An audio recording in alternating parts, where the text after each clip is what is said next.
Restaurateur, restauratrice, aujourd'hui on se retrouve pour une petite vidéo. On va analyser justement un réel qui a très bien performé pour un restaurateur qui lui a rapporté énormément de clients. Donc dans cette vidéo, je vais vous expliquer exactement le pourquoi du comment cette vidéo a marché. Je me présente déjà en tout premier, je suis Head of Content pour des restaurateurs. Donc justement, si vous êtes là, je pense que vous avez compris que la communication est quelque chose d'important en 2026 sur les réseaux, parce que sans ça, vous allez mourir.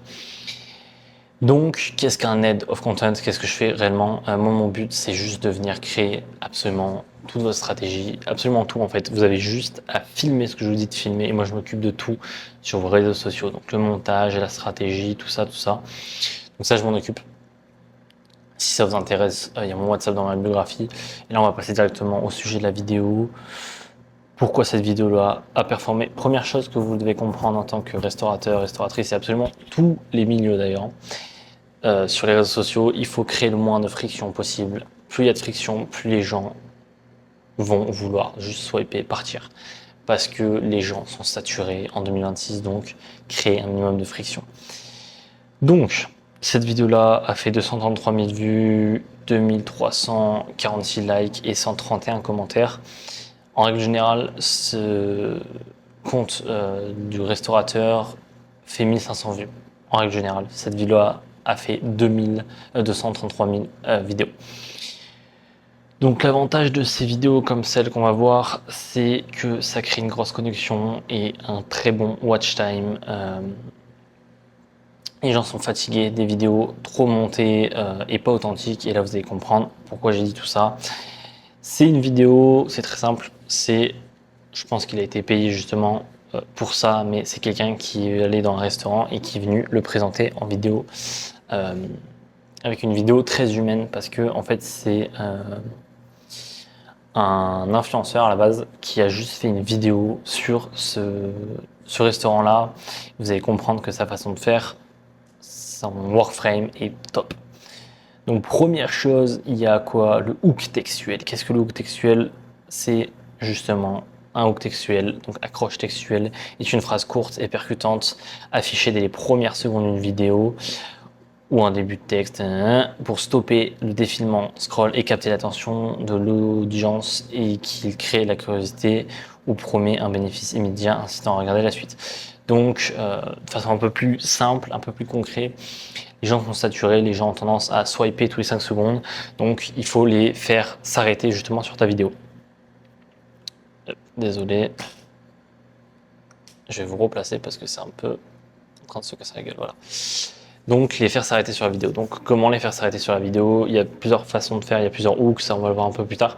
Mais il faut très clairement que les gens comprennent dans les 3 premières secondes ce qu'ils vont regarder et ce qu'ils vont bénéficier justement de regarder votre vidéo. Soit ils vont s'amuser, se divertir, soit ils vont apprendre quelque chose. Voilà. Il faut qu'ils aient au moins ces 2 informations dans les 3 premières secondes, sinon les gens vont swiper. Et même avec ça, en règle générale, les gens swipent. Donc c'est très important le hook. Là, voilà, première frame, deuxième frame, il y a en plus un hook visuel. Donc lui qui fait justement cette tête-là, ça attire un peu. En hook aussi, tu as la nourriture qui peut hooker parce que ça donne envie. Donc un hook visuel, c'est un élément graphique ou visuel ou textuel. Alors ça, je le mettrai hors de ça, mais bon. Placé dès le début d'un contenu, donc les 3 premières secondes pour stopper le scroll et capter instantanément l'attention de l'audience sur les réseaux sociaux. Même chose que le textuel, mais en visuel. Donc, 2 choses. De plus, un resto californien caché près de Nice. Voilà, tu as toutes les informations. Si tu es de Nice et que tu kiffes ce genre de resto-là, tu es directement hooké. Même hors ça, hein, tu comprends directement ce que tu vas voir. Et en plus de voir, enfin de comprendre ce que tu vas voir, tu vois déjà la nourriture. Donc là, ça donne déjà envie de rester. Frame d'après, tu vois en plus comment est un peu le restaurant, l'ambiance. Top, ça c'est bien. Là, frame encore d'après, tu as un rehook, tu vois justement le boss et plus de la connexion. Donc là, je vais vous expliquer pourquoi. Donc le rehook, c'est très simple. Un rehook, c'est une re-accroche, comme le hook qu'on a vu juste avant. c'est une technique de montage ou un script utilisé pour relancer l'attention du spectateur après l'accroche initiale. Ces phrases visuelles placées toutes les 4 à 6 secondes créent une nouvelle curiosité, boucle ouverte pour empêcher de décrocher et d'augmenter la rétention d'audience jusqu'à la fin. Je suis désolé, il est assez tard, donc j'ai du mal à parler.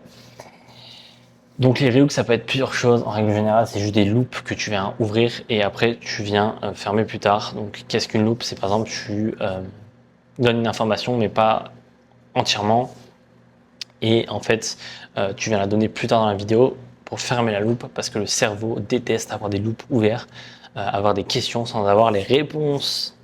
Voilà. Là à l'heure actuelle c'est autre chose. Le hook c'est juste ce que j'appellerais un hook connexion, c'est un hook justement plus humain où tu rencontres justement le gars derrière tout ça. J'ai du mal à parler encore une fois de plus, c'est compliqué pour moi à expliquer. Donc plus connexion, parce que là après il vient trinquer avec le boss, ça vient recréer de la connexion, ça c'est top. Là, un hook visuel sur de la nourriture et puis cuisine typique et portion généreuse. Donc encore une fois de plus, voilà, hook textuel plus visuel à chaque fois, hein. Textuel, visuel hein, aussi là. Donc Arthur le boss et ça. Derrière, tu vois encore plus les plats. Là, un hook, encore plus, donc encore du textuel et du visuel avec cette personne-là. Donc voilà, des burgers ultra gourmands. Plus tu vois les burgers, son image, toujours faire en sorte qu'il y a une ligne directrice entre les deux. Là, encore une fois de plus, l'ambiance. Voilà. Encore un hook textuel et visuel. Je suis vraiment fatigué.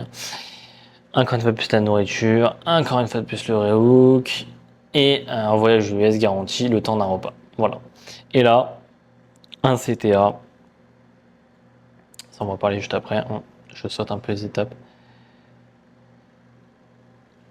Comprenez, voilà, comme j'ai dit, les hooks et les rehooks, faut en placer assez souvent. Les gens ont tendance à perdre l'attention et dès qu'ils perdent de l'attention, les gens scrollent. Donc là, l'objectif c'est d'avoir des rehooks à peu près tous les 4 à 6 secondes, ça c'est le top en règle générale. Voilà, en règle générale, ta structure par exemple vidéo, c'est première seconde un hook, faire comprendre justement à la personne ce qu'il va regarder et ce qui va bénéficier à regarder ça. Juste après, tu viens présenter un peu le cadre. Après, tu viens rehook. Après, tu commences justement à vraiment éduquer sur le pourquoi du comment. Enfin, le pourquoi du comment de ta vidéo, quoi. Vraiment, ce que tu viens éduquer. Donc, tu viens éduquer sur la nourriture qu'il y a et l'ambiance un peu et tout. Après, tu viens rehook. Et après, tu peux éduquer, rehook, éduquer, rehook. Voilà. Donc, c'est très simple. Et à la fin, ne pas oublier un CTA. Les gens ont tendance à trop l'oublier. C'est très important, les CTA. C'est rappelez-le un minimum de façon légère. Donc, je suis vraiment KO. En gros, pas des CTA trop agressifs et pas 20 000 CTA d'un coup. Parce que si les gens ils te disent like, commente, abonne-toi, partage, tout ça, les gens ça va juste les énerver. Donc, juste dis un truc, le plus important pour toi, pour cette vidéo-là, par exemple, abonne-toi ou juste commente ou partage. Voilà, et de façon légère, de façon naturelle, pas de façon trop forcée, parce que ça les gens, ils aiment pas et ils le voient. Assume ton CTA, mais par contre fais-le de façon naturelle et fais-le de façon légère. Donc voilà un peu très gros le workframe de comment se passe une vidéo virale. De plus, ce genre de vidéos sont top parce que c'est des vidéos vraiment qui viennent connecter, parce qu'en fait c'est pas une vidéo qui a été tournée directement par le restaurant et en fait ça crée un peu une légèreté en fait. Je ne sais pas comment l'expliquer. Une fois de plus, je me répète, mais je suis KO. Mais ça crée une légèreté justement parce que c'est plus naturel. C'est plus naturel venant justement de quelqu'un d'extérieur. Même si en règle générale, tu sais qu'ils sont payés, mais c'est quand même beaucoup plus naturel. Donc ce genre de vidéos sont top. Et l'importance des hooks et des hooks parce que les gens sont complètement saturés. Donc voilà, vidéo très simple, très rapide. Je vais vite la terminer parce qu'on va juste aller me coucher. Je le rappelle, je suis Head of Content. Donc si votre restaurant a besoin justement d'une communication sur les réseaux, ou on a déjà une et a besoin de l'améliorer, ou je peux justement juste faire des audits pour vous aider, vous orienter, vous aiguiller justement vers où aller. Vous avez mon WhatsApp dans la biographie ou mon Instagram. Je vous laisse aller juste me poser des questions ou voir si je peux clairement moi vous aider. Et puis je vous souhaite bonne nuit, parce que moi j'allais me coucher. Et à la prochaine, une autre vidéo. N'hésitez pas à aller voir justement les autres vidéos qu'il y a sur ma chaîne. C'est fait pour ça. Moi je vous laisse kiffer avec ça. Et je vous laisse.